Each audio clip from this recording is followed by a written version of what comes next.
Hello, everyone. This is Dante, Suave, United World of Sports. How's everybody doing today? You know what? We live. We are live. Yes, we are. And this is my host, Mr. Jay. What's going on, everybody? First time live with you guys. So feel free to tune in. Enjoy the next hour. We got a lot to talk about because there's a lot going on. And today has been a blitz all day today so far. Yeah, a lot of were there any surprises in the NFL free agency? Oh, yeah. Like who? Fields being in Dubai drinking lattes while holding Pittsburgh hostage just to tell them I'm signing for 2 years, $40 million to go to the Jets. And it came out today that he was their number one target. They had been talking to him for a while about bringing him back. And now they have to either settle on going back to Russell Wilson or playing the Aaron Rodgers experiment. So here's the thing about that.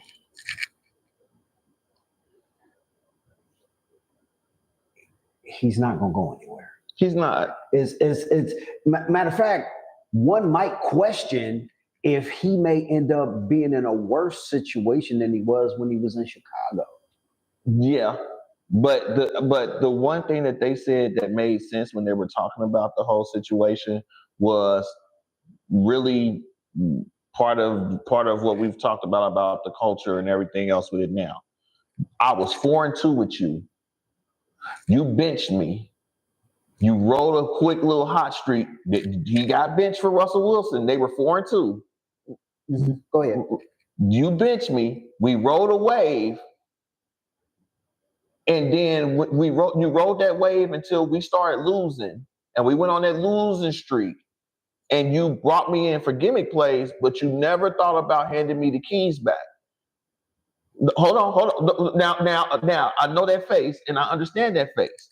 So, and then after that, after the season's over, and it became a complete collapse, then you try to circle back around saying, "But we really want you. We want you to come back and do that. We want you to be here." Mm-hmm. That's what Pittsburgh was doing. Mm-hmm. Mm-hmm. Mm-hmm. Okay, so Russell comes in, right? So you mean to tell me that he would have been starting if Russell had never got hurt, even though Tomlin said he was the starter? That's what I'm saying. I'm not saying that. I'm not saying that's part of it. But see, and here's my thing: when you say it the way you say it, mm-hmm. you make it sound like he was always going to be the guy. No. But okay, that's good. Yeah, that's not the way you made it because here was the thing: I knew from the moment that Russ was hurt. And I saw the first couple of games, and I saw that they couldn't go downfield, and they were still dependent on the defense. They were still dependent on the defense. Yep. That's why they were 4-2. Mm-hmm. Let's not act like, oh, he was in there. He was doing great. No. He was doing great. He was getting the ball downfield. He was looking electric. Oh, my God. No. Nobody's saying that. And then all of a sudden, Russ is like, okay, my calf feel better. And it was like, all right, here you go. Like they used to back in the day. Back in the day, they used to do that. Matter of fact, Pittsburgh was good for it. Yeah. They did it with Ben Roethlisberger, and who was it that was doing good at the time? Oh man, Cordell Stewart? No, it wasn't Cordell. No, it wasn't Cordell. It was Charlie Batch.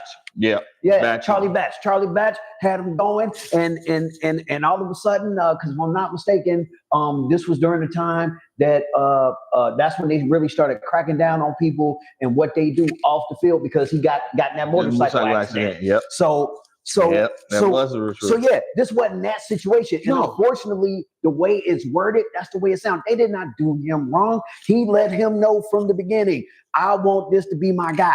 Well, that guy got hurt. So you got in. Now, let's go back to the end of the year before last. Let's talk about it.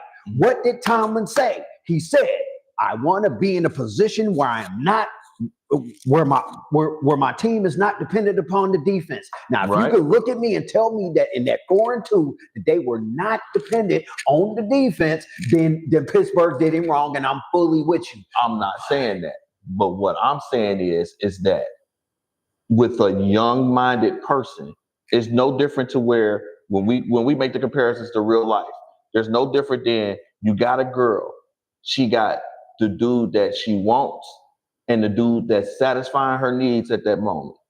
As soon as the dude that she wants is ready to give her that attention, they push the one that was satisfying their needs at that moment to the side. They rolled it out with that dude that they wanted, and that dude that they wanted took them to the highs where he was pushing the ball down the field and everything else. And then he took them to the precipitous lows where they went on that losing streak and got bounced out again in the first round of playoffs. Both then at the end of the season, both of them, you say, I need a break. I want a break. So both of them are out in limbo. And then you go back, you try to circle back around because you're still not sure if the guy that you want is the guy that you really want after you've seen what he can do in that aspect of it. And you go back to the person that was fulfilling your needs at that moment to tell them, oh, you know what? Don't worry about what happened at the end. What happened when I told you to take a break and I went back to the other guy. I want you. I'm offering you this amount in order for you to stay. I'm gonna let him go. And that's what they were going to him with. Well, it was a civil war because the owner saw what happened, and he did see the fall off, but his whole thing was, but I know they fell off at the end, and let's be real, because again, you know how I am about details. Mm-hmm. When you say things a certain way, it paints a picture that leaves out details. Yes, Russ fell off, but so did the run game. Okay. And the offensive line got worse than they were when they were successful. Let's talk about it if we're gonna really talk about it. And that was the other part of it. But you still got the offensive line, the offensive coordinator that the guy that was most successful, the way that the head coach wanted, and now we know the way the owner wanted. He still can't stand that guy. Nope. So now you got a civil war at the end of the year where it's like, oh, well, he young and he impressionable, and give him a chance and from this guy, and then the owner like, this is my team. Screw what you talking about. Tomlin had it right when he originally wanted to go with this guy. And I just want to make sure. No, we are all in accordance with this because this is the exact same way. I'm saying how they were presented today with that aspect of it. Because at the end of the day, the funniest thing about this is that out of all the people that they are going nuts about, and they have been going, I'm being honest when I say this. Pittsburgh right now is reminding me of Dick LeBeau, Bruce Coslet, Cincinnati Bengals. They really are. Because here's the thing that is the craziest thing that they're thinking about right now is that you just traded to bring DK Metcalf over to that team. You got DK Metcalf that has not played to the stature of what he did 2 to 3 years ago. Now, in the past couple of years, he's been averaging maybe 60 catches, almost 900 yards. With George Pickens, who's averaging the exact same thing over his 3 years in the league.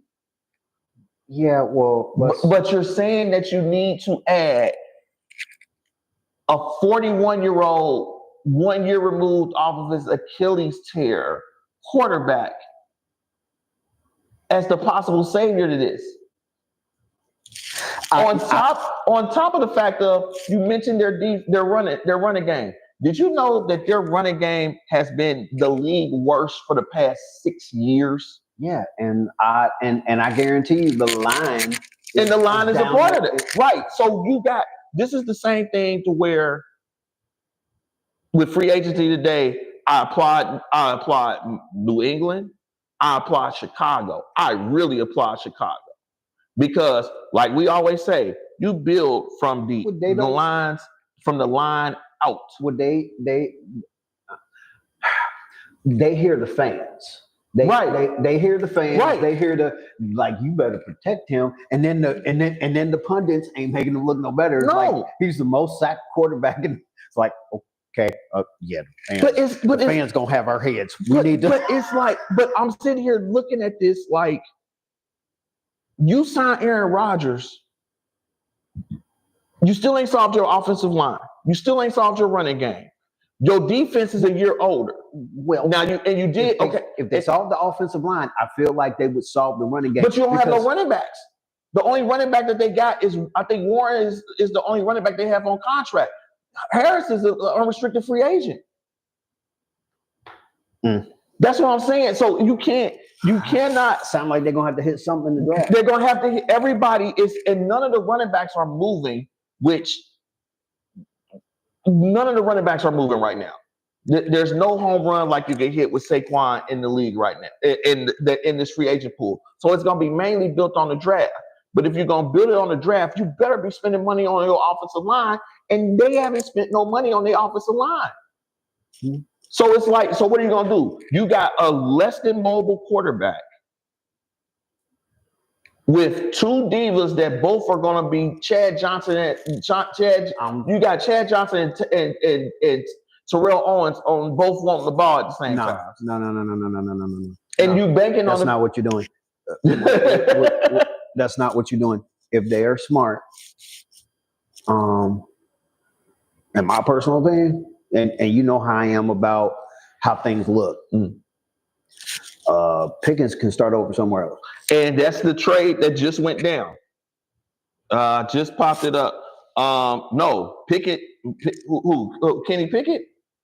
No. Oh, you talking about Pickens? Okay, yeah. Pickens. But see, that's the whole thing. If Pickens, you already saw how Pickens was acting when he wasn't getting the ball at the end of the season last. Exactly. And part of the headache that comes out of that now is that everybody continues to bank on the fact of it's the Steeler culture, it's Tomlin's culture, and that aspect of it. I do not see where Aaron Rodgers goes into Mike Tomlin's culture and acquiesces to Mike Tomlin. No, I don't see it. No, but everybody on ESPN, Russ is the passive aggressive. Russ is the better choice, but no matter who you pick, here's the bottom line: if you don't fix the offensive line, he ain't gonna do nothing. Yeah, it's not gonna matter. And that was what's been surprising. And you might want to take a look at the offensive coordinator situation. I'm sorry. I thought your job was to was whoever the starter. You figure out what they good at and you make things happen, not turn it into a my way or the highway, a favoritism type of thing. And okay, I get you like somebody's personality. You like everybody's personality all you want, but on the field you saw it. He could run the ball. Great, but you weren't getting no results from it. And when they shut that down and make him throw, then what? Oh, I got nothing. That's why I'm trying to figure out why the Jets decided. I get going away from Aaron Rodgers. I get why you did that, but to go to Justin, really? One reason: keep Garrett Wilson happy. You need somebody that's going to throw the ball. Exactly. You still got to get me to where Justin Fields. I'm like, okay. That signing was the Jets saying there's nobody in this draft that we feel is a once-in-a-generation quarterback, which in all actuality, they ain't lying. You might find a needle in a haystack with this group, but there's nobody that you're sitting up there saying, oh, my God, we need to be able to do this. So when it came down to it with the Jets, it was our star player that we have left, realistically, is Garrett Wilson. His best friend is Justin Fields. Let's keep Wilson happy. Sign Wilson.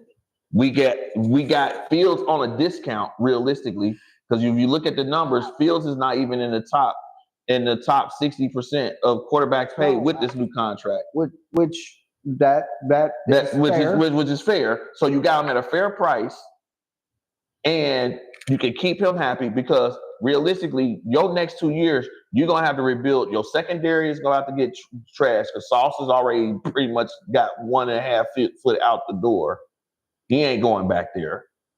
You can't keep anybody realistically in that aspect of it. You just watch Mekhi Becton, who you drafted and basically threw in the trash as a tackle, go to the Eagles, become a guard, show out, and possibly gonna get paid as a guard now when he had been saying, I felt better at playing at a guard than a tackle, but you left him out there.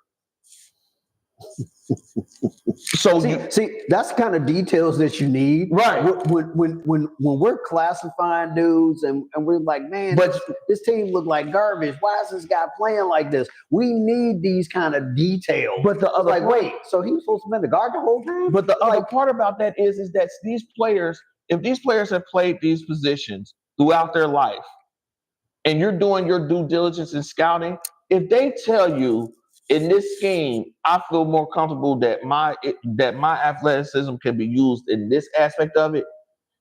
Have that conversation. Don't just sit up there and say, we draft him as a tackle. You gonna be a tackle, and see what he can do. Right, and this is a reason. Bring back preseason. Preseason needs to stop being glorified walkthrough. That's what it is. It's a glorified walkthrough. And the craziest thing about it is that part of the reason why the Bengals have gotten to their slow starts has been because they treated it as a glorified walkthrough. I mean, it's only 2 games, and now the players are allowed to. Oh, we got to protect the player by not playing them. Okay, so you don't play them. So let's see here. Let's get this straight. You can't go too hard in training camp. You can't go too hard in practice. So the only time that you got to officially really get back in shape and really take some hits is week 1. And how much are fans paying per ticket for this? How much are sponsors paying to sponsor this? And it's like, I don't get it. You know what? And that's where watching Hard Knocks comes into play on that one too, especially during the preseason. Because when you watch Hard Knocks during the season and you see the teams that take it seriously and they hitting each other and they going through everything in that aspect of it, and see them at the end of the season being the ones that's playing in deeper in the playoffs and everything else, the Detroits, the Washingtons, the Eagles in that aspect of it versus the teams that want to sit there and say, we're playing tackle football. Go ahead and you can't hit the guy in the red. No, you can barely touch them in the orange. Put flags on everybody else. So, in the grand scheme of things, okay. So we got about 2 minutes left. So we're gonna do a quick run through, partially off of my memory. Okay. So who all do you think is doing well so far? I know the Chicago, Patriots are doing. Patriots are spending their money, and they're spending their money in the trenches. Vrabel is going to make them look like Tennessee did during the middle of the season. He still needs to address his wide receivers and some of his secondary, but his trenches, his linebackers, his defensive linemen. Shoot, the way that they jumped in with Williams for the Eagles, that was the free agent. He had already was getting ready to put pen to paper to go to the Panthers, and they said, hold up. Here's an extra year and more money. And he pushed that to the side and signed with the Patriots.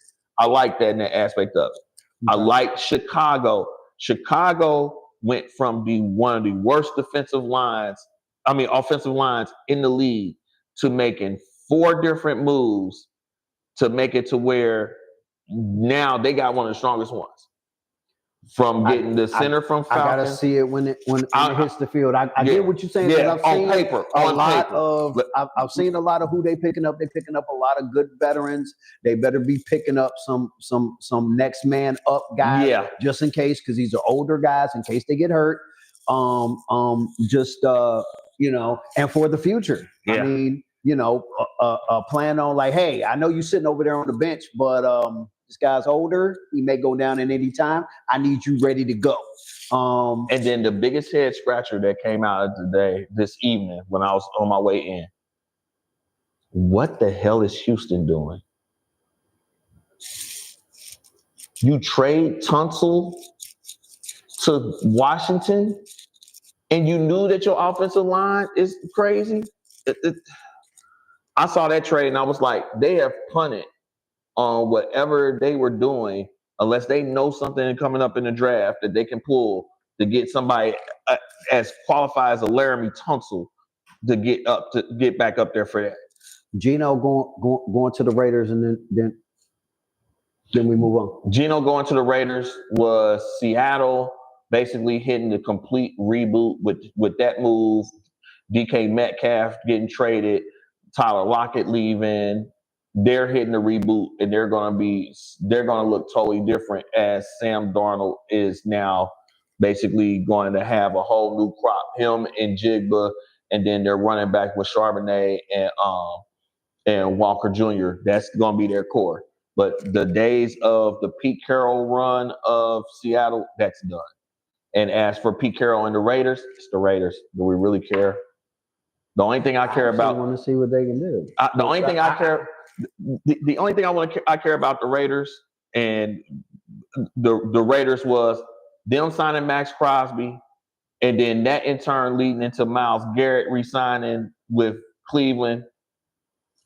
That mess. We'll talk about that. We'll talk about that one. That one. We'll come back around to that one because that one just showed me money talks, winning doesn't.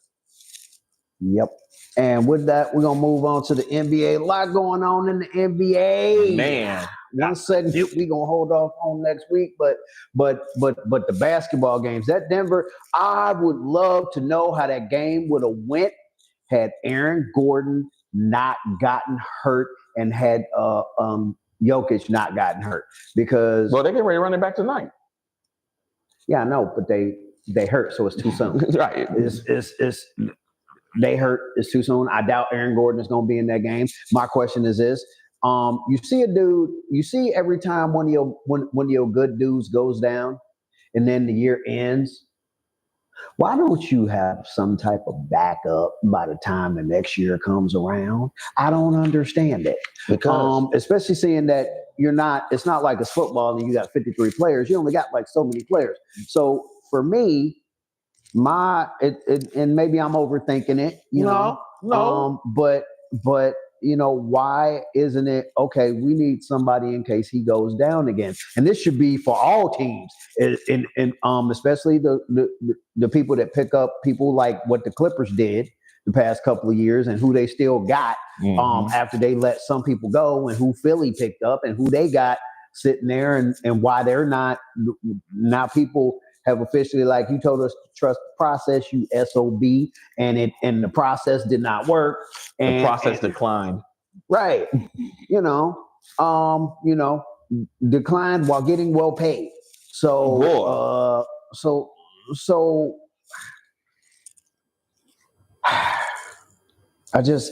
shouldn't there be a game plan? It's like, okay, I think you go so far, whether you don't make the playoffs or you don't make it past the first round, or you make it to the conference championship and you don't get to the championship. Shouldn't there be some, okay, all right, who looked good, who didn't? Make sure that whatever we do is going to be a positive note. Like OKC got better. People talked last year about Cleveland. Cleveland obviously got better. Yep. But Cleveland got healthier, and then Cleveland developed some of the players that they had in their stockpile. I think perfect world, every player would have a black backup that's at least halfway with the skill level as a starter, half to 3/4 of the way. You would think that's what they would want it to be, so that the game overall would be better. But then it comes down to this. Yeah, I know. Because you turn around and you're paying this person all this money.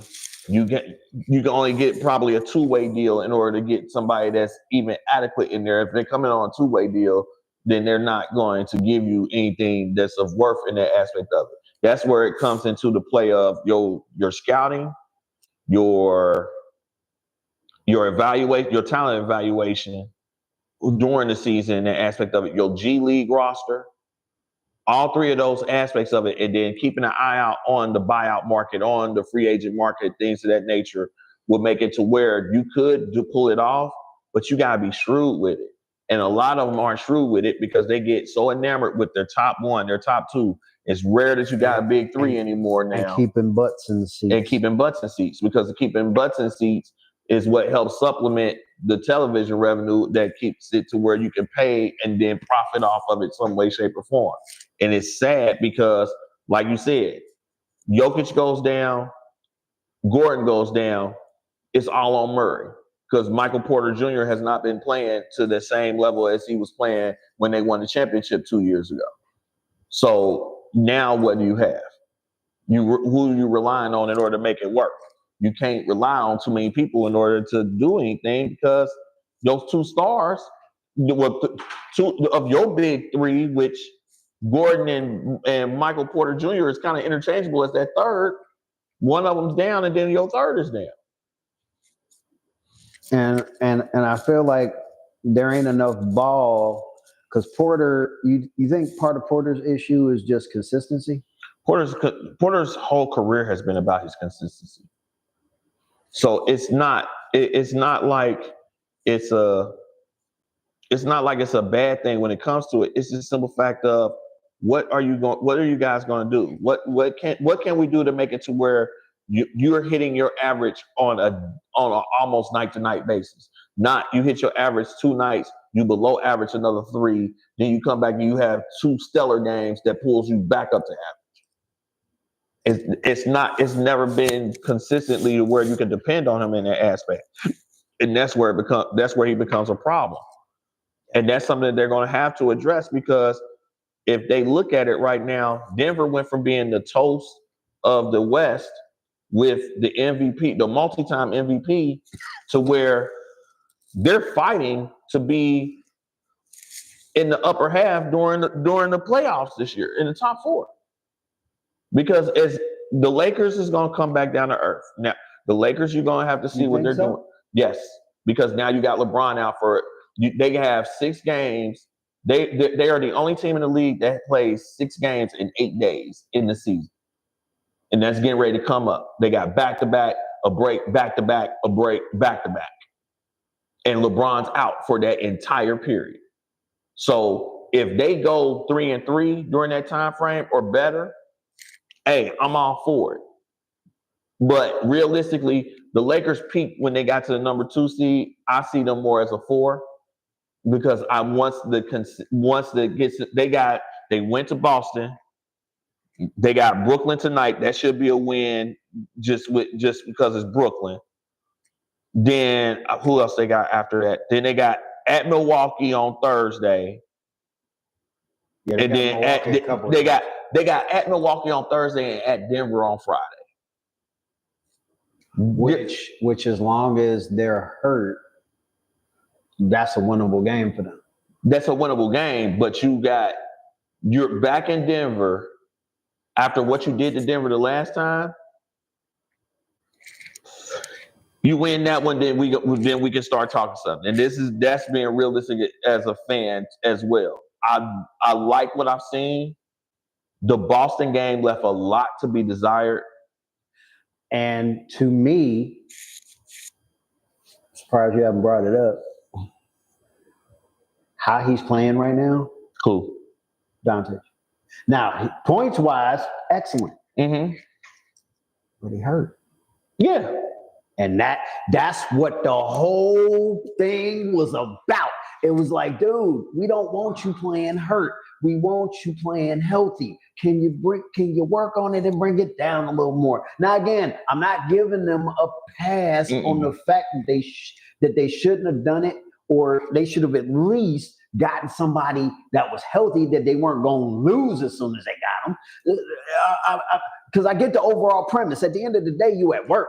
And if your employee ain't doing what he's supposed to do, and then he's acting like he runs the place. It's like, wait, we can't have this. Well, they gave him the keys. We can't have you acting like you run the place, and you're going down the you're looking like you're going down the way of Embiid, and so it's like, while which I'm telling, if he keeps on playing and everybody can see he hurt, I got a real bad feeling he gonna end up like Embiid. And then what?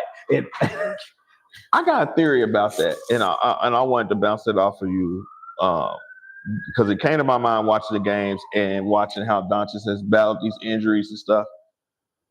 When you got players that have been playing professionally since 14, 15 years old over in these European leagues, and then by the time they hit 19, they're technically a rookie, but they've already put 5 or 6 years on their young frame before it's developed. In that aspect of it, I wonder, is that going to be the backdrop to a lot of these European players that are coming over, that they're great when they come in the league, they're ready to go when they're coming in the league, but by 30 they're done.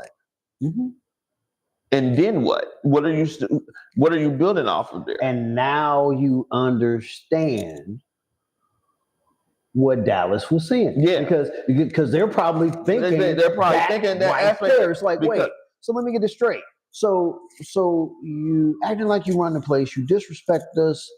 You disrespect us, and I know people go, well, he's the star. You let him do what he wants. No, that comes down to Cuban let him do what he wanted to do all the way up to that point. No, he ain't. Come on, Cuban. Now he may be the one that does it the most, but you know. Oh no, I'm not. No, but back then, when you like we said a couple of episodes ago, when you sit there and you turn around, and you say, if I got a choice between letting Luka Doncic go or divorcing my wife, she might as well sign the papers. When it gets to that point, that's when it's like, dang, for real? How could you? You know what? Okay. So you gave him that leeway in that. Yeah. But then on the flip side of that, you had it to where all of a sudden daddy done left. It's a new daddy and new mama that had adopted us, and they don't play that mess with the uncle that's sitting up there that's running the house. So you can't sit there and think that the same things you got away with before, you're gonna be able to get away with then, on top of having that thought process of, we already can see them breaking down. So I'm leery. I like what I saw, and I told you this. I like what I saw when they came out. Luka's basketball IQ is great, and I also don't like the fact that he keeps blaming. Oh, I got to get reacclimated. How long does it take you to get reacclimated, bro? Just say you're hurt. You're hurt.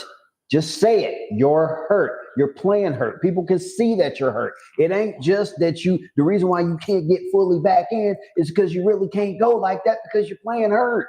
And now it's your back. Now it's his back. And it's like, okay, his back is probably compensating for the calf muscle that he was dealing with. And that calf muscle must have got tweaked in that ass, tweaked somewhere to where he's been doing that. He's flying around the floor. They took the minutes restriction off of him after 3 games and let them play all the way out in that aspect of it. It's when you asked me honestly, when you sent me that today, and when you was like, so Cavs and Lakers, and my response was F no. And that's, as a Lakers fan, sitting up there saying F no in that aspect of it. That's the difference between, we always say there's a difference between a fan and a fanatic.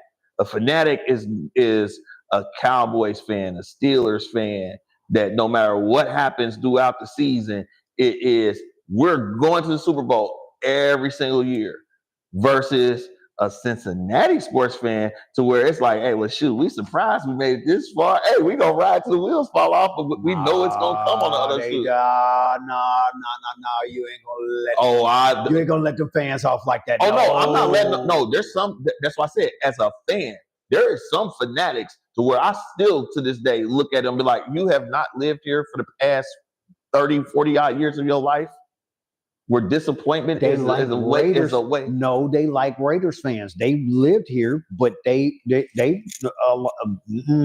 fans the same way. Yeah, Raiders fans do the same thing. They just Raiders fans, Browns fans.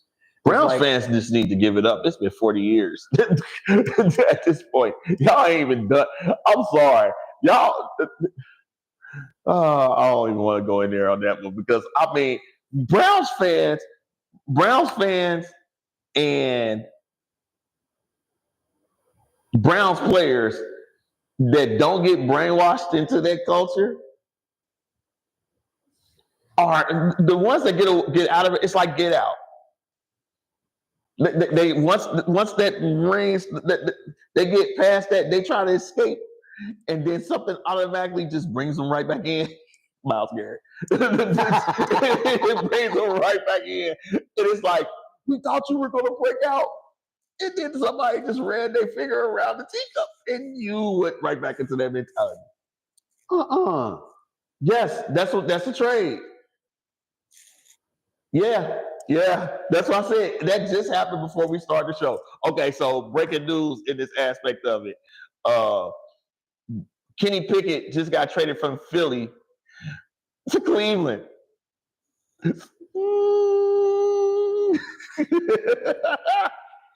Why? I don't know. Oh my God. I don't know. Oh. They traded Pickett to the Browns and for a pick and Dorian Thompson Robinson. So they swapped quarterbacks. Okay. Well, yeah. Back to the NBA. Good Lord. Love free agency. So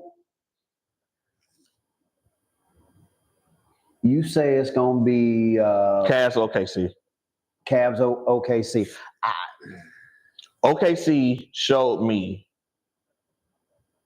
like you were saying, when you have a team to where you have your star, and then every single slot behind that star has somebody that's adequate as a backup that can swap into their place. You see that with Cleveland. You see that with OKC. But I see a little bit of get better because my whole thing is this: before Aaron Gordon got hurt, Tate was going to lose that game. Oh yeah, they was going to lose that game. They was going to lose. But and that's my thing. It's like, wait, so we know a good percentage of the reason why y'all won that game.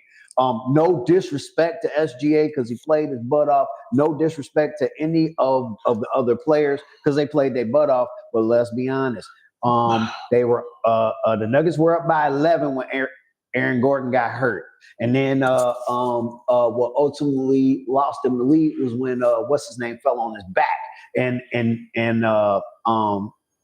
when Jokic fell on his back and he hurt his elbow because he started shooting less. So less. And that's the other thing when it comes to Jokic. What is going on with him?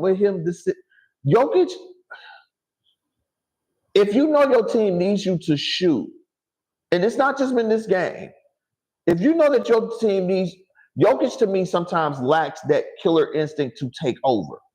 I think he gets so used to playing his game that when they want him to take over that aspect of it and they ready to defer to him, they need him to do it, he doesn't do it. And that's why they've lost a lot of the games that they have. Mm-hmm. Because he'll just be up there like,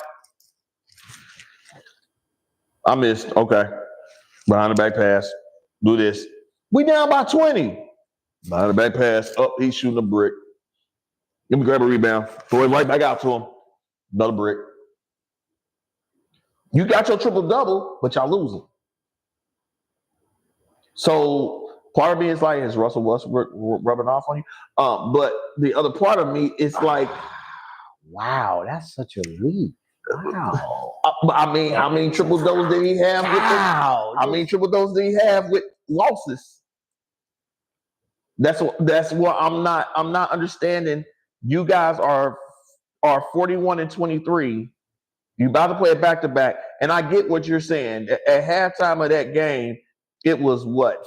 It was 61 to 60. Mm-hmm.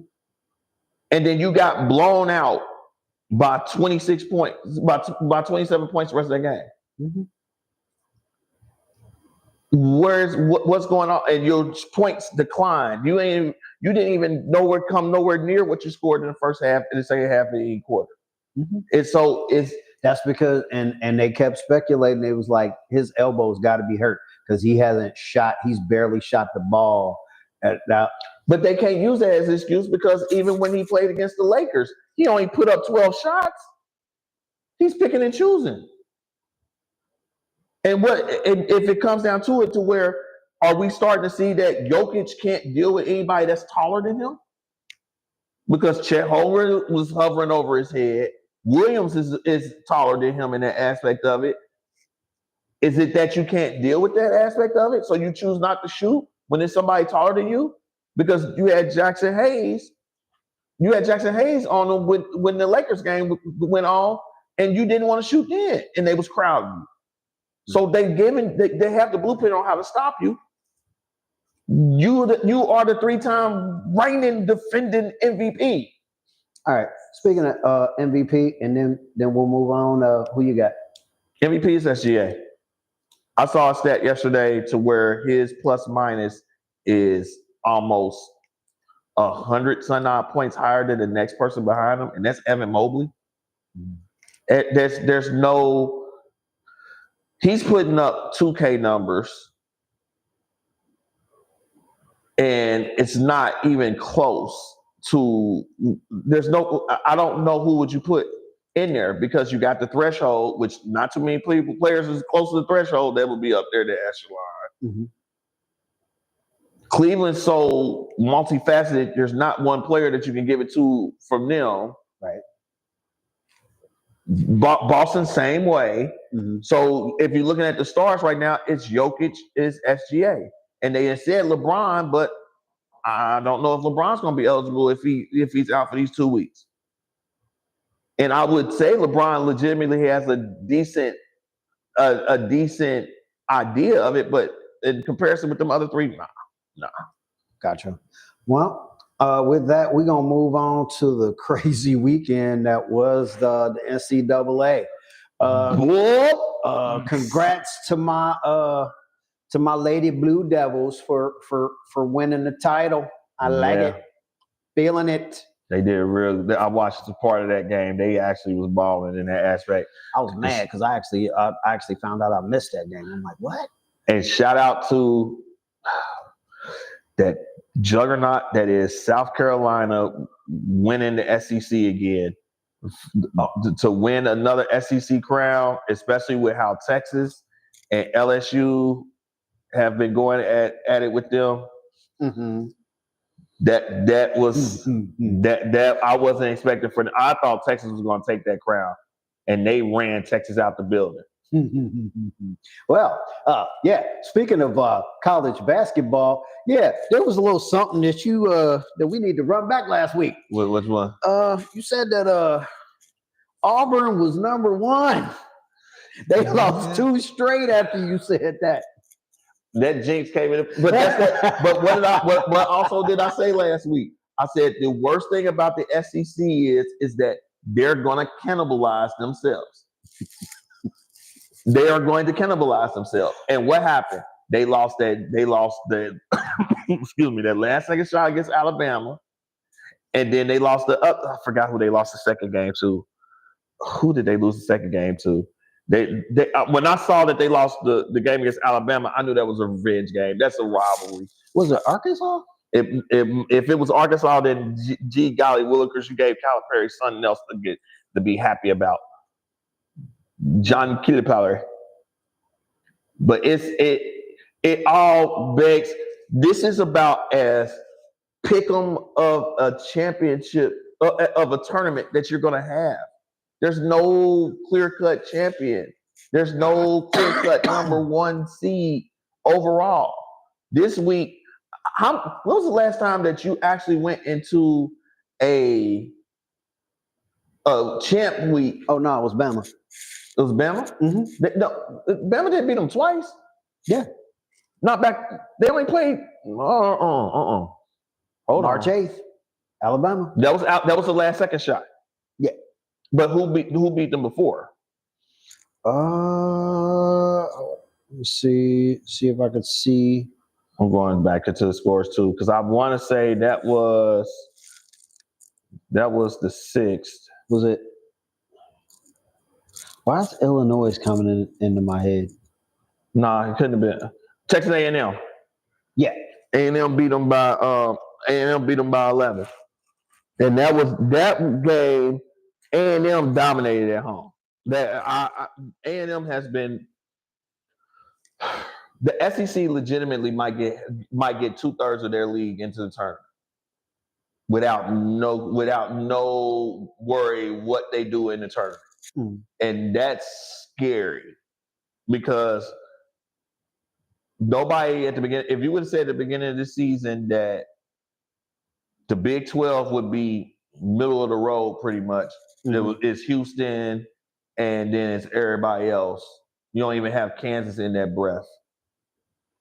The Big Ten, you got Michigan and Michigan State, which Michigan State just beat them over the weekend. Yeah, you got Michigan State. Big East, you got St. John's, and I then think who? they're gonna have problems.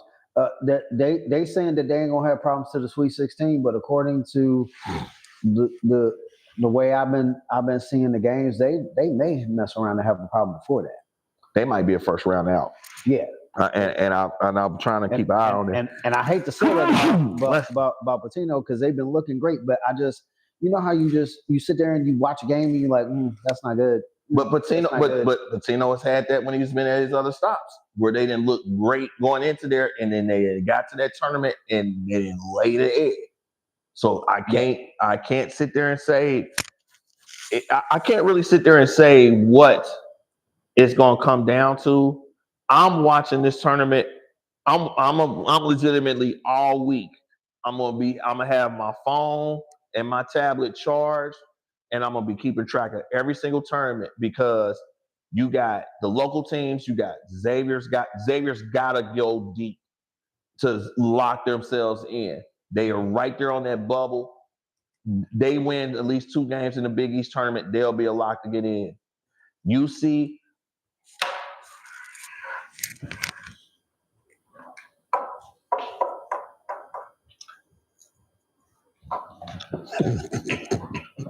To come out before the tournament and say that Wes Miller is coming back to being your head coach for next season after the debacle of a season that you've had this year, and then right afterwards, you lay an egg and then you lose the final game of the season against Oklahoma State just to now play the first game in the tournament against Oklahoma State. I'm not going to say I'm disappointed. What I'm going to say is what was done to deserve off of the growth that you thought you were going to be seeing from year 3 to year 4 to warrant him coming back for another season. Because last time I checked, what equates to you being a good coach in NCAAs? You definitely got to go deep into the tournament, and you got to be very consistent in terms of winning your conference championship. So that would make you to where you would be in that. But in order to keep your job in this results base, would not making the NCAA tournament in none of the years you've been a head coach, and ever since you've been in the Big 12, you've never finished in the top half. They have been firing a lot of coaches this year. When I saw that come out from the AD saying that he was coming back for another year, I pretty much said, you know what, you won't see me in any UC year. And that is a diehard UC fan coming back and saying, you won't see me in it. I respect their decisions. I respect what they feel like they're building. but you cannot allow mediocrity to become the norm if you're wearing the red and black and the C-Paw. The C-Paw that, here's the thing that's been crazy.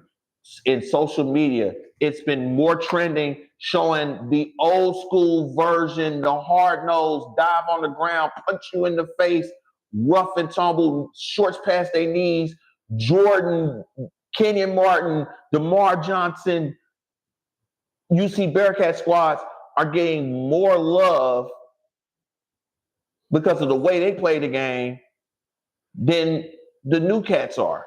Because the new cats get punched in the mouth and then they just meow. Except for a couple of them. It doesn't, next subject. It's depressing. It's getting to a point to where it's depressing. I can't do it. I can't do it. I'm trying, but I can't. So, who do you see coming out of the women's? Out of the women's tournament? Mm-hmm. I saw that UConn is the number one favorite. UConn, no. I don't think UConn gonna pull it together to keep it rolling. South Carolina will be up there. Texas will be up there. Do not sleep on USC. Right. Do not sleep on Notre Dame. Yeah, but it seemed like as the season's going on, they starting to lose more games. But they freshmen. They're freshmen. I think their legs is starting to get out from underneath them because they haven't played that long that deep into a season before. So I say give them a shot, give them a chance. They might pop back up. And then I'm missing somebody that flashed on my radar that, who am I missing? Texas? No, LSU's not good this season. They okay. I would say it's those four. It would be UConn, to me, UConn, Notre Dame, Texas, USC are the four that are in there, and then South Carolina. I think I said South Carolina. I think those are the main ones that you have to worry about. But the way that some of these ladies have been playing, anybody's gonna come out there and do something. But those are your strongest. Those are the ones that have been constantly rotating, being in the strong class of that and going into the tournament. Yeah. So, on the men's side, it's Duke. That's the way it's looking. Shout out because they won that game Saturday. Although I will say this, Carolina played a lot better than Carolina definitely played a lot better. I think part of that was because it was home. Yeah. If it would have been neutral or it would have been Duke, I think it would have been worse. I think that home crowd really fed them in that aspect of it. But again, that's another coach to where how did you get an extension? Okay. So on North Carolina side, somebody other than Davis needed to stay consistent because ultimately that's why they lost that game. I was actually able to watch that game, and because I made sure I was home for that game. So when they came back and they took the lead, it was because part of it was Davis, but there were other people that were stepping up, and those other people kind of fell off. And and you gotta play hard for 40 minutes. Yeah. And I don't think and unfortunately for Davis, North Carolina don't have that level of team. They wasted that poor young man's senior year. They really did. Well, to me, you also have to be able to see the writing on the wall. But you down there in the trenches. So yeah, they do get a lot of the responsibility for not bringing in better or not setting the standard better. At least as it appeared how the season played out. Mm-hmm. because obviously those guys talented, but it wasn't consistent enough, especially when you're going up against somebody like Duke and some of the other teams that have beat them, that have basically come in with the firm intent of, oh, you're in the game. You're in the game. We're here to punch you in the mouth until you show us that you can swing back. Yeah, and they did not. They started swinging back lately a little bit, but it's just not. It's not enough at all. Consistent enough. You know, you gotta do it for the 40 minutes, or at least for 39-55.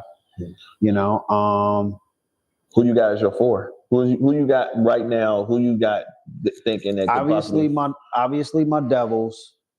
I feel like Auburn always looked a little suspect, but until somebody does it in the tournament, it don't mean nothing. So I'll take Auburn. Obviously Duke. I was wondering if my Wolverines were going to do something, but no. I don't think I'm gonna still back them and want to see them there, but Illinois might. Yeah, I've seen them start playing. I could see them making enough noise for like Sweet 16, 8, Elite 8. That's the other thing I meant to ask you about. NC State, that precipitous fall off. Was it really precipitous, or was it they caught a whole bunch of lightning bugs in a bottle and took that Final Four run, and then they let them all loose when the season started? Because from that coach to go from possibly getting fired to tournament darling Final Four run to being preseason top 25 to fired before they even hit the ACC tournament. Yeah, he was one of the ones that got fired. Yeah. Well, I mean the record. I'm like the record. Okay, so this is another thing that I talk about. Why the coach should be allowed to set the standard, and why the people above him should back the coach. If they don't perform, you gonna cut the coach before you cut them. Mm-hmm. So basically, find out what he's doing. Somebody try to pay attention to what he's doing. And if they feel like, because we've heard these players on these podcasts, which is another good thing about these podcasts, although it doesn't look good for the organizations or the coaches, because they basically admit, like, yeah, man, we wasn't trying to hear a lot of these coaches. I'm like, oh, so that's why you wasn't winning much. Yep. Because the coach is there to coach, but if you ain't feeling him, and LeBron, same thing. What is you talking about? I ain't feeling you. What? Okay, even if I get you not feeling him, you have that right, but is it your part to work together with him?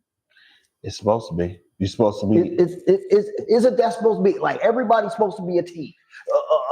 Everybody's supposed to be a team. Because as we talked about in the NFL, the coaching is important. The player mentality is important. Yep. And in the only way you're gonna have coaching and player mentality work together is if them two is working together. And they're not. And the scouting is working along with it. And then all of them is working with the front office like, hey, this is what we need. This is who we don't need. I don't care how talented you are. There have been plenty of talented people that have no Super Bowls. Do we really got that have no Super Bowls or that don't have any championships? Charles Barkley, for all the smack that people want to talk about the fact that he ain't got a championship, if you're gonna down the man, down him on why you disagree with what he say, but people rarely do that because they know he has a point. Yep. So that whole dynamic, and I think that's a dynamic that's going to start coming to a head more and more as we go along. Not if they're paying, right? Because here's the thing: if you got coaches that are recruiting based off of the talent that they see, mm-hmm. but not off of the character along with the talent that they see. Mm. So if I get you into my league and I get you into my team thinking that you're going to be, you and show me that you play like this, but then when I get you 100% underneath my control and I realize that your personality is this, that doesn't mesh with me, how much do I have to change in order to try to make it work? Or how quickly do I sit up there and say, you know what, this ain't gonna work? And I think that's a part of the scouting that needs to start coming into play more when they're going out and scout these players. If you scout them, yeah, scout them with what they're doing on the court. But you need to know their personalities off the court. Because if you come in here, and I think that's a lot of the personality mixes that we're seeing that don't mesh out with some of these teams. If I'm a coach, I need to know. I'm not going to micromanage it, but I'm about to be close to micromanage it in order to make sure that it works. Because at the end of the day, like you said, they're going to fire me before they get rid of y'all. And what's going to happen is they're going to fire me. I'm going to get my severance pay or my buyout. And then all y'all can transfer and take y'all NIL and go somewhere else. And y'all might succeed. I might not never get another job again. Yeah. So hopefully they're able to figure it out. Bottom line is it's going to be a nice week of tournament games. Whoa, in the NBA. All week. I actually have some concerts to go to this week, so I'm not going to be able to watch everything. So you're going to have to. I'm going to need you to have my back on that. I will, because you know what I get to do now from 6 to 10? Watch sports and teach sports. I get to teach sports for the next months, years, millennium. I don't care. I love this. And with that, I'm Dante Suave. This is Mystah Jay, United World of Sports. Everybody have a great week. Watch your basketball. Take your vitamins. Get ready for Selection Sunday on Sunday. Later.